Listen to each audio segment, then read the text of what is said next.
Nagsisilakihang bato, mga huni ng mga ibon, at nagsisitaasang mga punong kahoy ay iyong matatagpuan dito lang sa Malihud, Bataraza, Palawan. Ating akyatin ang nakatagong ganda ng Kapangyan Falls. At dito na nga, ang plano talaga namin umakyat sa Lalatuan Falls.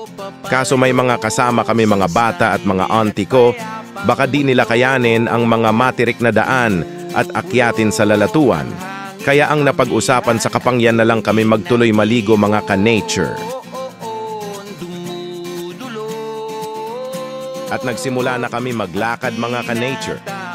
At nagsikuha na kami ng aming dadalhin namin pagkain at tubig papunta sa Kapangyan, mga ka-nature.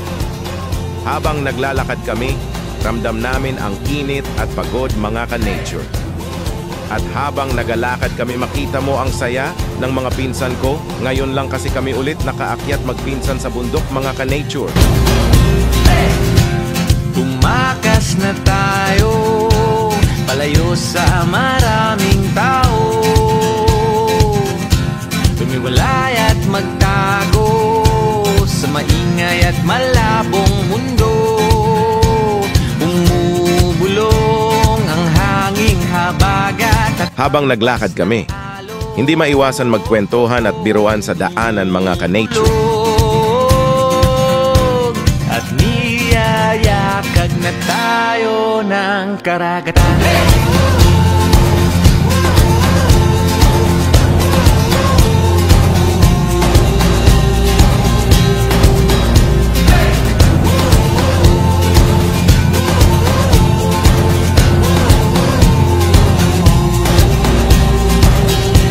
Sa video na to, natalisod ang pinsan ko at natapon ang dala niya spaghetti. Masyado mahirap ang daan at matarik, mga ka-nature.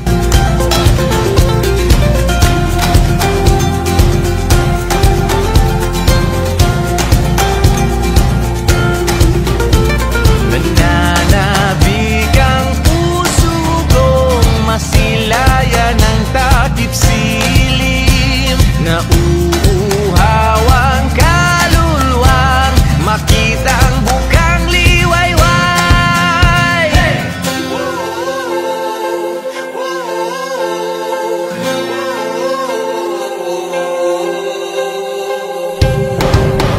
Hey!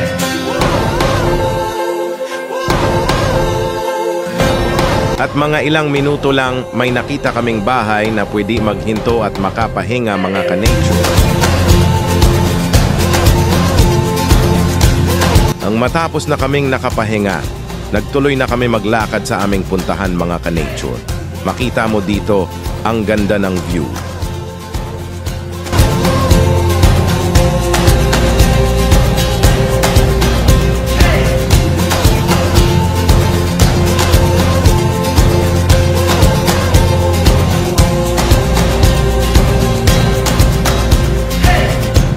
Tumakas na tayo, takasanan natin ang mundo.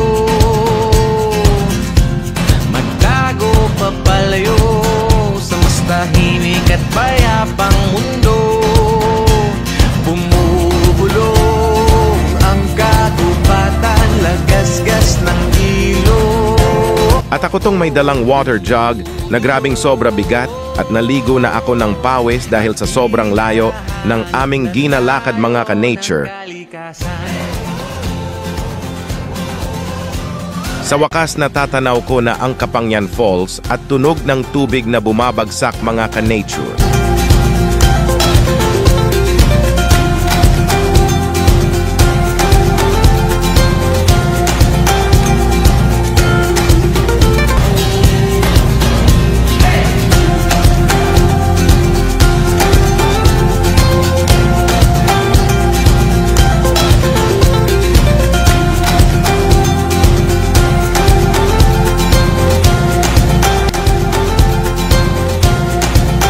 At ito na ang Kapangyan Falls na grabe kaganda, grabe kataas na falls.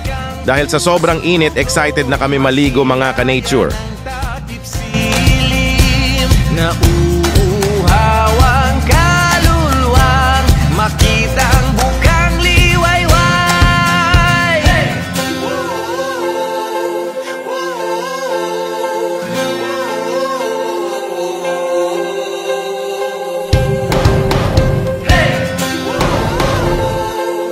Dito umakyat kami para magtalon kasama ang pinsan ko.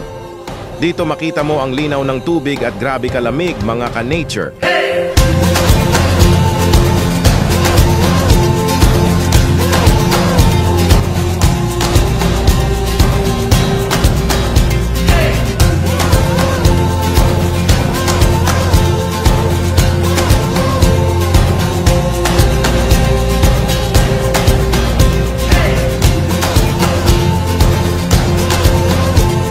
Naalangan pa magtalon ang pinsan ko dahil masyado mataas. Sulit ang akyat namin sa bundok at dito nagtapos ang Kapangyan. Na tayo, takasan na natin ang mundo. Magtago papalayo sa mas tahimik at payapa. Oops, may part 2 pa, mga ka-nature.